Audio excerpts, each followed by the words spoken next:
On a quiet Tuesday evening in the historic district of Everwood, the streets were lined with old oak trees and charming brick homes. The sun was setting, casting a warm amber glow over the sidewalks as residents finished their day and settled in for the night. Judge Marcus Reynolds, a distinguished black man in his early 50s, was driving home from a community meeting focused on justice reform. Dressed in a crisp button-down shirt and slacks, with his judicial ID and badge tucked safely in his wallet, Marcus was a respected figure in the county court system, known for his fairness, intellect, and commitment to equity.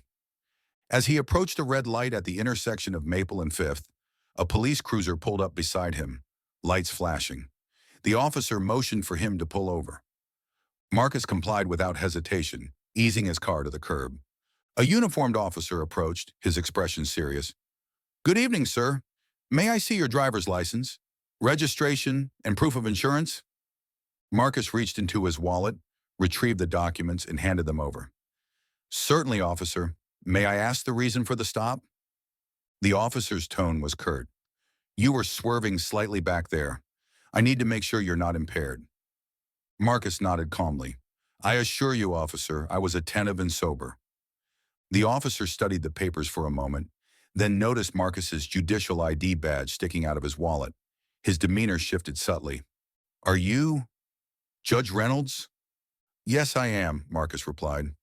The officer seemed momentarily taken aback, but quickly regained his professional composure. "Thank you for your cooperation, Judge." After a brief pause, he returned the documents. "You're free to go. Drive safely." Marcus thanked him and continued on his way, but the encounter lingered in his mind. The next day, Marcus shared the incident with a few colleagues at the courthouse. Though the stop was routine on paper, the underlying tension was palpable. "I understand protocol," Marcus said, "but the reality is that this type of encounter is often different for black men, even those who sit on the bench." His colleagues nodded solemnly, acknowledging the complex dynamic between authority figures and those who serve the law, yet still face racial profiling. Marcus decided to address the experience publicly, not to disparage the officer, but to highlight the need for continued training and awareness in law enforcement. He penned an op-ed for the Everwood Times titled "Justice on Both Sides of the Badge." In it, he wrote, "As a judge, I uphold the law. As a black man, I am reminded daily that the law's application is not always equal. This experience underscores the urgent need for empathy and understanding in policing, and the vital importance of addressing implicit bias." The article resonated widely, sparking community dialogues, police department workshops, and renewed partnerships between the judiciary and law enforcement. Officer Daniels, the one who stopped Marcus, reached out to the judge personally to express respect and a desire to learn more about the challenges faced by minorities in the justice system.